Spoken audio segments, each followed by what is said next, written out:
ऐसा कैसे हो सकता है कि एक शैतानी व्यक्ति शैतान को, क्योंकि जो शैतान था वो इंसान की बलि लेता है और कोई धरती पर इंसान की बलि नहीं लेता, लेकिन जैसे ही उसने इंसान की बलि ली और बाइबल कहती है कि वो इज़राइल हारने लगा। क्यों इज़राइल हारने लगा? अगर परमेश्वर इज़राइल के साथ था तो शैतान का काम सफल कैसे हो सकता है?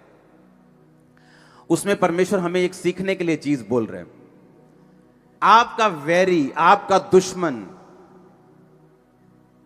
आपसे ज्यादा समर्पित अगर होकर चले, परमेश्वर के सामने उन्होंने एक भी कुर्बानी नहीं दी, लेकिन उनका जो वैरी था वो अपने बेटे की कुर्बानी दे गया। परमेश्वर इस बात से गुस्सा था इज़राइल के ऊपर से कि तुम्हारे दुश्मन को कुर्बानी का, बोने का अर्थ मालूम है, लेकिन जो मेरी प्रजा है इनको कुर्बानी का, बोने का अर्थ मालूम नहीं है अभी तक। और बाइबल कहती वो हारने लगे और बड़ी सोच में पड़ गए कि अगर परमेश्वर हमारे साथ है तो शैतान हमारे ऊपर अटैक क्यों कर सकता है, वो हमारे ऊपर कब्जा कैसे कर सकता है, वो हमारे ऊपर सफल कैसे हो सकता है। जब मैं छुटकारे की आपसे बात करता हूं तो यह बात ध्यान में रखो कि छुटकारा सिर्फ परमेश्वर के ऊपर निर्भर नहीं करता। यह 50-50 की गेम है, जहां 50% आपका और 50% परमेश्वर का होगा। इसलिए बाइबल कहती, परमेश्वर ने कहा तुम परमेश्वर के, यीशु मसीह के सहकर्मी हो। तुम्हें नौकर नहीं बोला गया, उसने कहा तुम प्रभु यीशु मसीह के सहकर्मी हो, तुम उसके साथ मिलकर कार्य करते हो। जब मैं छुटकारे की बात करता हूं, चाहे वो आपके परिवार का छुटकारा हो, चाहे वो आपके फाइनेंस का छुटकारा हो, चाहे वो आपके शरीर का छुटकारा हो, चाहे वो आपकी स्पिरिचुअल लाइफ में शैतान से छुटकारा हो, ये सारे छुटकारे आप पर निर्भर नहीं करते, ना ही परमेश्वर पर निर्भर करते हैं। ये आप और परमेश्वर दोनों पर निर्भर करते हैं। कितने मेरी बात को समझ रहे हैं? इसलिए जब हम वचन में चलते हैं हमें मालूम होता है कि परमेश्वर आपको छुटकारा देना चाहता है, लेकिन मुझे परमेश्वर के वचन की शिक्षा को लेना होगा, मुझे छुटकारे की शिक्षा को लेना होगा, मुझे परमेश्वर को और शैतान की चीजों को समझना होगा, और उस रीति के साथ वो छुटकारा जो मैं अपने परिवार का चाहता हूं, अपने फाइनेंस का चाहता हूं, अपनी जिंदगी का चाहता हूं, मेरी जिंदगी में एंटर कर सकेगा। क्योंकि होता क्या है, जब विश्वासी परमेश्वर में आता है वो सारी चीजें परमेश्वर पर छोड़कर परमेश्वर की ओर देखता रहता है। और बाइबल कहती, परमेश्वर ने कहा मैंने तुम्हें सांपों और बिच्छुओं को रौंदने का और शत्रु की सारी सामर्थ्य पर अधिकार दिया है, किसी भी वस्तु से तुम्हें कुछ भी हानि नहीं होगी। हम परमेश्वर की ओर देख रहे हैं कि वो दुष्ट आत्मा को दूर करेगा, और परमेश्वर हमारी ओर देख रहे हैं कि तू कब समझेगा कि मैंने तुझे दुष्ट आत्मा के ऊपर अधिकार दिया है। हम परमेश्वर की ओर देख रहे हैं और परमेश्वर हमारी ओर देख रहे हैं। इसलिए जब आप ये छुटकारे का वचन सुनते हैं, आपको मालूम होता है कब परमेश्वर की ओर देखना है और कब अपना काम करना है जो परमेश्वर ने मुझे अधिकार दिए हैं करने के लिए। हालेलुया। अगर आपको छुटकारा चाहिए, एक छुटकारा जो एक औरत मांग रही है अपने पति के लिए, क्योंकि जो नशा करता है, जो उसकी बात को नहीं सुनता, एक छुटकारा जो मां मांग रही है अपने बेटे के लिए, अपनी बेटी के लिए जो बिगड़ चुकी, एक छुटकारा जो एक आदमी अपने फाइनेंस का परमेश्वर से मांग रहा है, एक छुटकारा जो एक औरत अपने शरीर का, अपनी बीमारियों से मांग रही, एक छुटकारा जो आप अपने फाइनेंस का, अपनी फैमिली का मांग रहे हैं, एक छुटकारा जो आप अपनी स्पिरिचुअल लाइफ का मांग रहे हैं, शैतान से, जादू टोनों से मांग रहे हैं। ये सारे छुटकारे निर्भर करते हैं। पहला पॉइंट जो आज के वचन का है, उत्पत्ति 26 उसकी 24 आयत, दानियेल 2 उसकी 18 से 19 आयत, भजन संहिता 17 उसकी 3 आयत, प्रेरितों के काम 18 उसकी 9 आयत। ये 4 आयत अब मैं पढ़ूंगा और बाकी अगले पार्ट में पढ़ूंगा। उत्पत्ति 26 उसकी 24 आयत लिखा, उसी दिन यहोवा ने रात को उसे दर्शन देकर कहा, मैं तेरे पिता अब्राहम का परमेश्वर हूं, मत डर, क्योंकि मैं तेरे साथ हूं, और मैं अपने दास अब्राहम के कारण तुझे आशीष दूंगा और तेरा वंश बढ़ाऊंगा। सब बोलो आमीन। दानियेल 2 उसकी 18 से 19 आयत, इस भेद के विषय में स्वर्ग के परमेश्वर की दया के लिए यह कहकर प्रार्थना करो। दानियेल कहता है कि प्रार्थना करो कि बेबीलोन के और सब पंडितों के संग दानियेल और उसके संगी भी नष्ट ना किए जाएं। 19 आयत में लिखा, तब वह भेद दानियेल को रात के समय दर्शन के द्वारा प्रकट किया गया। इसहाक को परमेश्वर ने दर्शन दिया। बाइबल कहती है उसी दिन यहोवा ने रात को, उत्पत्ति 26 उसकी 24 आयत में लिखा। डैनियल को भी बाइबल कहती है परमेश्वर ने जब दर्शन दिया तो परमेश्वर ने कहा रात को। भजन संहिता 17 उसकी 3 आयत। मैं इसे हिंदी और इंग्लिश दोनों में पढ़ूंगा। तूने मेरे हृदय को जांचा है, thou hast proved my heart, thou hast visited me in the night। English में लिखा खुदा तूने मुझे रात को विजिट किया है। भजन संहिता में कंप्लीट हिंदी में नहीं लिखा, उसने हिंदी में लिखा रात में तूने मुझे देखा है, यहां देखा नहीं है। क्योंकि अगर इसको इब्रानी भाषा में हम असली भाषा में निकालें, जिस भाषा में बाइबल लिखी गई थी, उस वचन को हम समझेंगे, असली भाषा में उस वचन को पढ़ेंगे, जिसका मतलब है पकड़। हिंदी में भी है ना ये शब्द पकड़। इब्रानी भाषा में विजिट का मतलब है किसी के पास जाना, विजिट करना, अपने रिश्तेदार के पास। जब कोई बीमार होता है हॉस्पिटल में आप विजिट करते हैं, उसका इब्रानी भाषा में मतलब है पकड़, जिसका मतलब है विजिट करना। तो इब्रानी भाषा की असली जो बाइबल है उसमें लिखा हुआ है कि तूने रात को मुझे विजिट किया है। अपने पड़ोसी को बोलो रात को। फिर प्रेरितों के काम 18 उसकी 9 आयत को मैं पढ़ूंगा। उसमें भी लिखा प्रभु ने एक रात दर्शन के द्वारा पौलुस से कहा मत डर वरन कहे जा और चुप ना रहे। सब बोलो आमीन। एक और वचन में पढ़ना चाहूंगा लूका 6 उसकी 12 आयत। उसमें लिखा उन दिनों में वह पहाड़ पर प्रार्थना करने गया और परमेश्वर से प्रार्थना करने में सारी रात बिताई। फिर से बोलो रात। उत्पत्ति 32 उसकी 24 आयत को मैं पढ़ना चाहूंगा। उसमें लिखा याकूब आप अकेला रह गया और कोई पुरुष पौ फटने तक यानी सारी रात उससे मल्ल युद्ध करता रहा। फिर से बोलो सारी रात। अगर आप क्रिश्चियन हैं, संपूर्ण छुटकारा चाहते हैं, तो ये बात मेरी ध्यान से सुनना, कान में स्पिरिट में आज सुन के नहीं, इसको गाड़ के लेके जाना। अगर आपकी रात आपके काबू में नहीं है, आप कभी संपूर्ण छुटकारा नहीं हासिल कर सकते। आप जितने मर्जी बड़े बिशप के, अपोस्टल के, पास्टर के बेटे क्यों नहीं हैं, आप जितने मर्जी बड़े दान देने वाले क्यों नहीं हैं, अगर आपकी रात आपने काबू में नहीं की, आप छुटकारा नहीं पा सकते। आम लोगों के लिए रात सोने के लिए है। रात हो गई सो जाओ।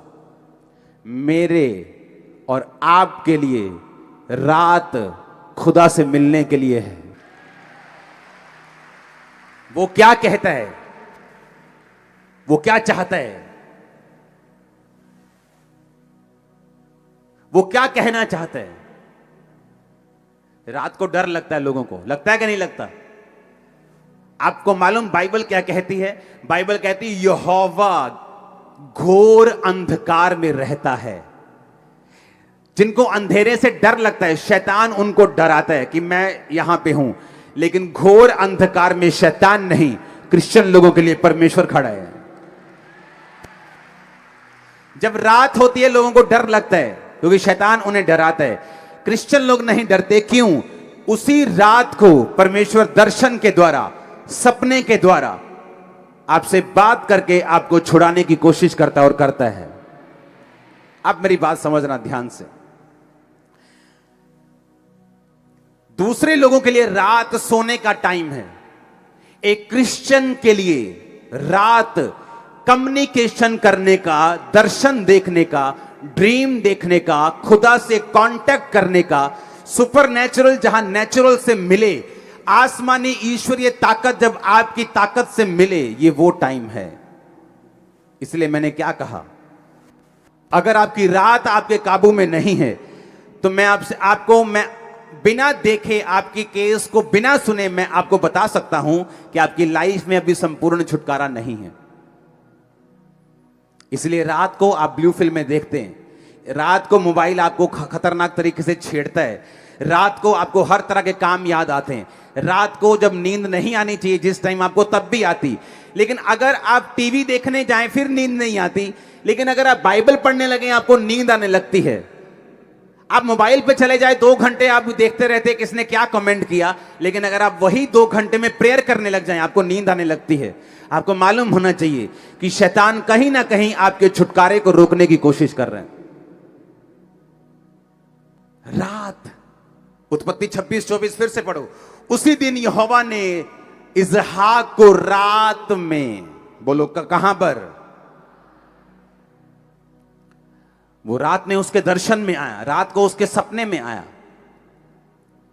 लेकिन लोगों को यह नहीं मालूम, जब आप अपने भाई से मिलने के लिए जाते हैं, जब आपकी बहन की बेटी की शादी होती है और आप 1 साल बाद उससे मिलने के लिए जाती हैं, आप कैसे जाती हैं? तैयार होके, अच्छे कपड़े डाल के, महंगा हो चाहे वो सस्ता हो, पर साफ सुथरे कपड़े डाल के, अच्छी तरह से तैयार होके, थोड़ा सा गिफ्ट लेके आप उससे मिलने के लिए जाते हैं। और क्रिश्चियन लोगों को मालूम है कि इस रात को ही परमेश्वर मुझे दर्शन देता है, पर वो तैयारी नहीं करते रात को परमेश्वर से मिलने की, वो तैयारी नहीं करते रात को परमेश्वर उन्हें टच कर सके, वो उस तैयारी के साथ नहीं सोते। आप टीवी देख के सोएंगे, परमेश्वर दर्शन नहीं देगा आपको। मेरा एक्सपीरियंस मैं आपको बता रहा हूं। आप टीवी से कट होके रात को टीवी देखना सोने से पहले छोड़ दीजिए, मोबाइल देखना छोड़ दीजिए, फालतू की चीजें छोड़ दीजिए, जस्ट प्रेयर कर कीजिए और सो जाइए। देखिए क्या होता है आपकी लाइफ।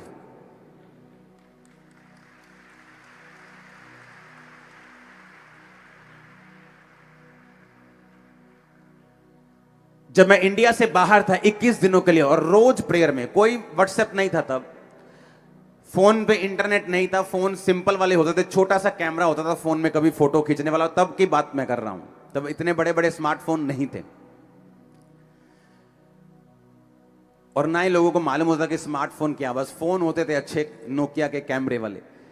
उस टाइम में जब मैं प्रार्थना करता था, और टीवी चैनल भी कौन सा था? क्रिश्चियन मेरे रूम में। जस्ट प्रेयर देखना टीवी तो Christian channel, just prayer TV देखा फिर क्रिश्चियन चैनल। जैसे मुझे लगा था मैं बोरिंग हो गया हूं, बोर हो गया हूं। 21 दिन ऐसा लगता है क्या लाइफ है। उठो, नाश्ता करो, प्रेयर, अगर नाश्ता नहीं करना फास्टिंग में हो तो प्रेयर, उसके बाद बैठ जाओ, बाइबल पढ़ो, उसके बाद वही टीवी, फिर वही वचन, फिर। लेकिन आप इमेजिन करना, मुझे ऐसा हो गया था कि जब मैं सोता था और उठता था, मुझे ये नहीं मालूम होता कि दोपहर है कि रात है, क्योंकि वो सारा शेड्यूल ही मेरा ऐसा हो गया था कि मालूम नहीं कि कब दिन है कब रात है। रूम खिड़की खोलो तो मालूम होता है बाहर रोशनी है तो दिन है। आप इमेजिन करो, उन दिनों में परमेश्वर ऑलमोस्ट हर दूसरे या तीसरे दिन सपने में आके मुझे मसा करता था, मेरे सपने में आके, मेरे स्पिरिचुअल फादर के रूप में। और अगर परमेश्वर ने मेरे सिर पे हाथ रखा है ऐसे, अगर मेरे स्पिरिचुअल फादर ने मेरे सपने में आके, क्योंकि परमेश्वर अपने दासों के मुंह को इस्तेमाल करता है, हम आपके सपने में नहीं आ सकते, लेकिन वो अपने अभिषिक्त लोगों के फेस को यूज करता है आपके सपनों में। तो वो आके ऐसे मेरे सिर पे हाथ रखते थे, और जब मैं उठता था मुझे ऐसा लगता नहीं था, ऐसा पता था कि मेरा सिर ऐसे, जैसे किसी ने फिजिकली मेरे सिर पे हाथ रखा हो, और मुझे सामर्थ्य महसूस होती थी। और जब उन 21 दिनों के बाद जब मैं इंडिया वापस आया, आप उस क्रूसेड को अगर देखेंगे, अभी भी रोंगटे खड़े हो जाएंगे आपके देखकर। अगर मेरी तैयारी नहीं है तो मेरा रिजल्ट भी वैसा नहीं है। आपका एनिमी अपनी लाइफ को सरेंडर कर रहा है, आपका एनिमी सब कुछ छोड़ छाड़ के आपको दबाने के लिए आ गया। और आप अगर टीवी देखेंगे, अगर आप रात को सोएंगे, अगर आप ऐसा कुछ नहीं करेंगे, तो मत सोचो आप क्रिश्चियन हैं तो आप अपने आप जीत जाएंगे या आपको अपने आप छुटकारा मिल जाएगा। इसलिए मैंने कहा कल हम फास्टिंग प्रेयर करेंगे 40 डेज की। अब रोज चर्च में 40 दिन प्रार्थना होगी 9 से 5। आप फास्टिंग में आएंगे, प्रेयर करेंगे, 5 बजे लंगर के साथ आप अपनी फास्टिंग को खोलेंगे। हम प्रेयर करेंगे पंजाब के लिए, हम प्रेयर करेंगे जीतने के लिए। वैरी और दुश्मन आपके पांव के नीचे होगा, मैं आपको बता रहा हूं। लेकिन एक बात याद रखना, क्योंकि आप यहोवा को मानते हैं और जीसस को मानते हैं, इसका मतलब ये नहीं आप हर टाइम जीतेंगे। जब तक आप उस विक्ट्री के लिए, जब तक आप उस छुटकारे के लिए, जब तक आप उस जीत के लिए अपना प्रयत्न नहीं देंगे, अलर्ट नहीं होंगे, आप समर्पित नहीं होंगे, तब तक वो छुटकारा आपकी लाइफ में एंटर नहीं करता। अगर आपकी नाइट लाइफ आपके काबू में नहीं है, मेरा परिवार जानता है रात को मैं कहां होता हूं, मैं अपने प्रेयर रूम में जाता ही जाता हूं। अपनी प्रेयर करके मुझे वापस आना है, वो नाइट 11 बजे हो, वो 12 हो, वो 1 हो, वो 2 हो, लेकिन उस नाइट में मुझे प्रेयर करनी है। ये मेरी शुरू से आदत रही, जब से मैं मसीह में आया हूं। मुझे आज 18 साल हो गए, बैप्टिज्म डे है मेरा आज, 18 साल हो गए मुझे बैप्टिज्म लिए। तो मुझे मालूम है कि मुझे नाइट प्रेयर में जाना है। ये मेरी लाइफ का हिस्सा बन चुका है, ये मेरी लाइफ का एक अटूट हिस्सा बन चुका है। मैं एफर्टलेस हूं इस चीज में कि मुझे नाइट प्रेयर करनी है। मैं एफर्टलेस हूं कि मुझे मॉर्निंग अपनी पर्सनल प्रेयर करनी है। पर्सनल प्रेयर के पहले कोई काम मुझे पसंद नहीं। आप जितना मर्जी इंपॉर्टेंट इशू लेके आओ मेरे पास, लेकिन जब तक मैंने अपनी पर्सनल प्रेयर कंप्लीट नहीं की, ना तो मैं लोगों से मिलना चाहता हूं, ना मैं अपनी फैमिली से बात करके खुश हूं। मुझे पहले अपनी पर्सनल प्रेयर करनी है, उसके बाद मैं आऊंगा और बाकी सारे काम करूंगा। ये मेरी लाइफ है। मुझे मालूम है कि परमेश्वर ने मुझे छुटकारा दिया है, कैसे दिया है ये भी मुझे पता है, अब कैसे वो बना रहेगा ये भी मुझे पता है, और छुटकारा जो मुझे चाहिए मुझे कैसे मिलेगा ये भी मुझे पता है। और यीशु मसीह के नाम में आज से आपकी लाइफ प्रेयरफुल, आज से आपकी लाइफ समर्पित, आज से आपकी लाइफ पापों से रहित। आमीन। चाहे तो ये फायर आपकी बॉडीज में, हड्डियों में, ब्लड में जाए। Hallelujah, hallelujah. कई लोगों को आज छुटकारे की जरूरत नहीं होती, उन्हें लगता है कि मेरी बॉडी भी ठीक है, मेरा परिवार भी ठीक है। लेकिन अगर आपको बाइबल कहती है अगर तू स्थिर है, अगर तू खड़ा है, तो चौकस रहना कहीं तू गिर ना जाए, क्योंकि आगे शैतान भला नहीं है। वो अच्छे लोगों पे अटैक करना चाहता है, वो आपकी सेहत पे, आपके फाइनेंस पे अटैक करना चाहता है। अगर कोई खड़ा है आराम से बोलता है, मुझे लगता है कि मुझे इन चीजों की जरूरत नहीं, मुझे मैं सब कुछ ठीक है मेरा। अगर आपका सब कुछ ठीक है तो शैतान ये चाहता है कि फ्यूचर में वो ठीक ना रहे। लोग अपनी स्टोरी सुनाते हैं, मैं बड़ा अच्छा था, मेरा फाइनेंस बड़ा अच्छा था, लेकिन ये फलानी चीज हो गई, उसके बाद मैं डाउन हो गया। लोग बोलते थे कोविड के टाइम जब लॉकडाउन लगा, अब देखते हैं चर्चेस कैसे चलते हैं, अब देखते हैं जब लोग नहीं आते, हम देखते हैं कौन खड़ा रहता है। हमने लाइफ में इतनी चैरिटी नहीं की जितनी कोविड के टाइम में चैरिटी की। लाइफ में कभी रोज लाखों रुपए का सामान आता था, रोज, एवरी डे। क्योंकि हमारा छुटकारा फाइनेंस पे निर्भर नहीं करता, देश की इकोनॉमी पे निर्भर नहीं करता। हमारा छुटकारा निर्भर करता है कि हम परमेश्वर के वचन को किस रीति से जानते हैं। आमीन। बाइबल कहती पौलुस और सिलास को पकड़ के ले गए, कहते यीशु मसीह का प्रचार करते हैं ये लोग, पकड़ लो इनको, ये हीलिंग का पाखंड करते हैं, इन्हें पकड़ लो। बाइबल कहती उन्हें पकड़ लिया।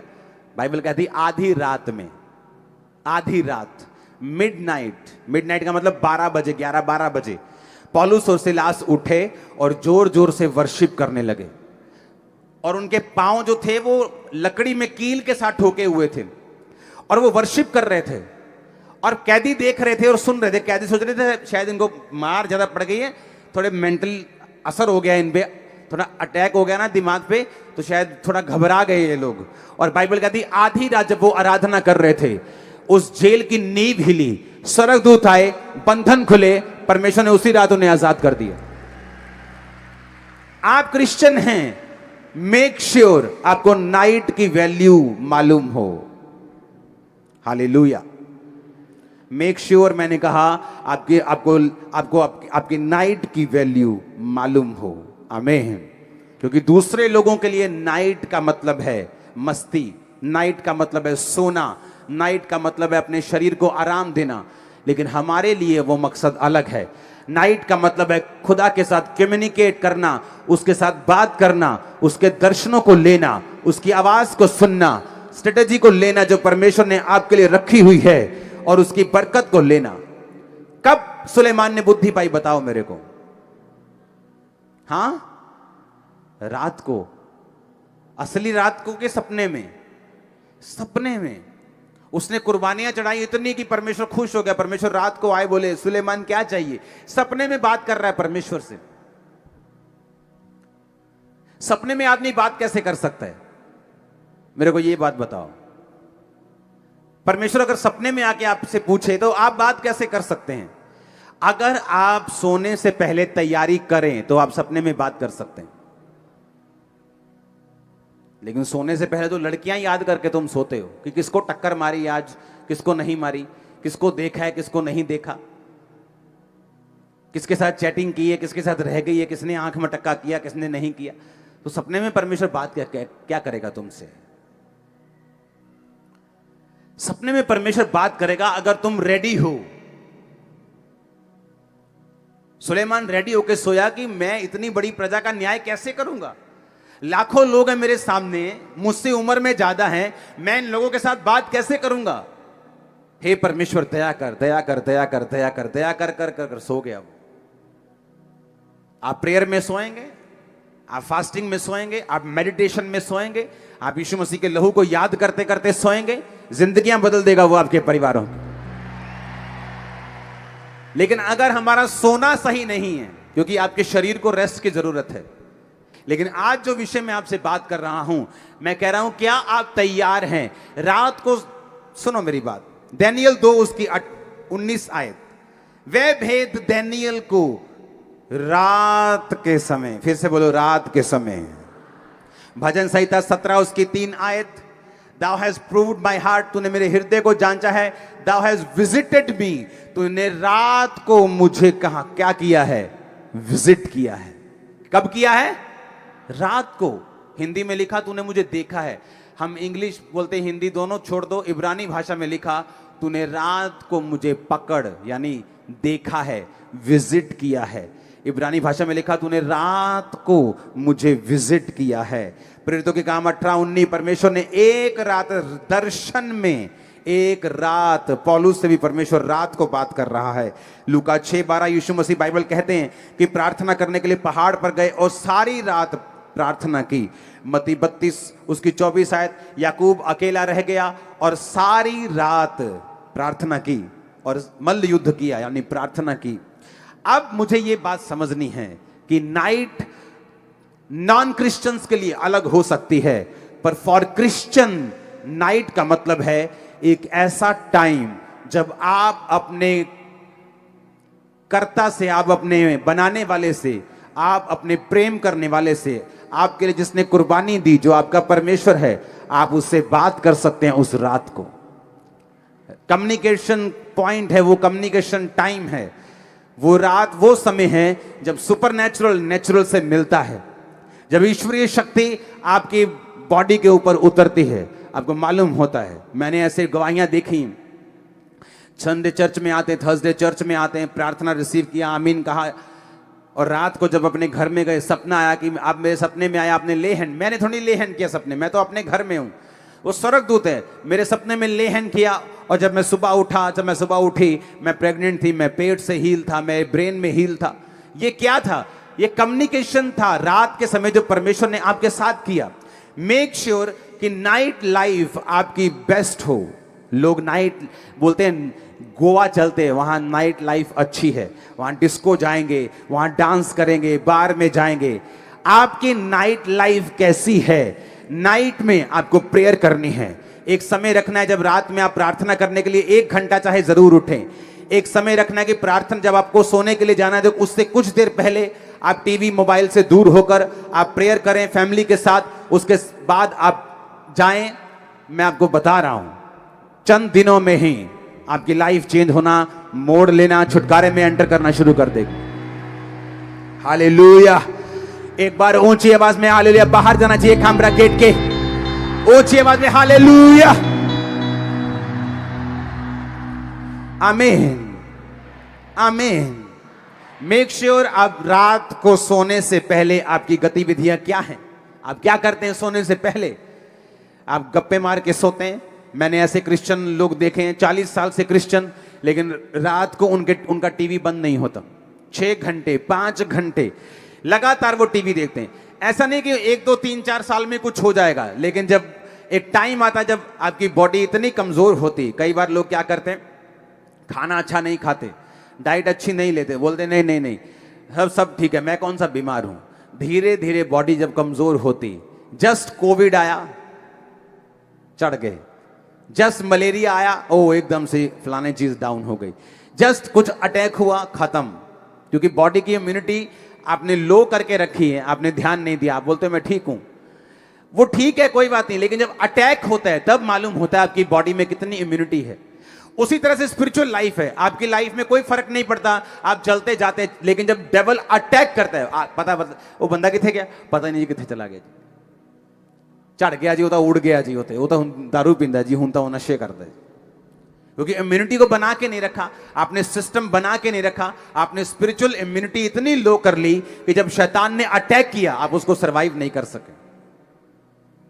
बाइबल कहती धर्मी पर भी मुसीबत आएगी और पापी पर भी मुसीबत आएगी। ना तो धर्मी मुसीबत आने से रोक सकता है, ना पापी मुसीबत आने से रोक सकता है। पर बाइबल कहती धर्मी 7 बार भी मुसीबत में पड़ेगा तो भी उठ खड़ा होगा, और पापी का क्या ठिकाना।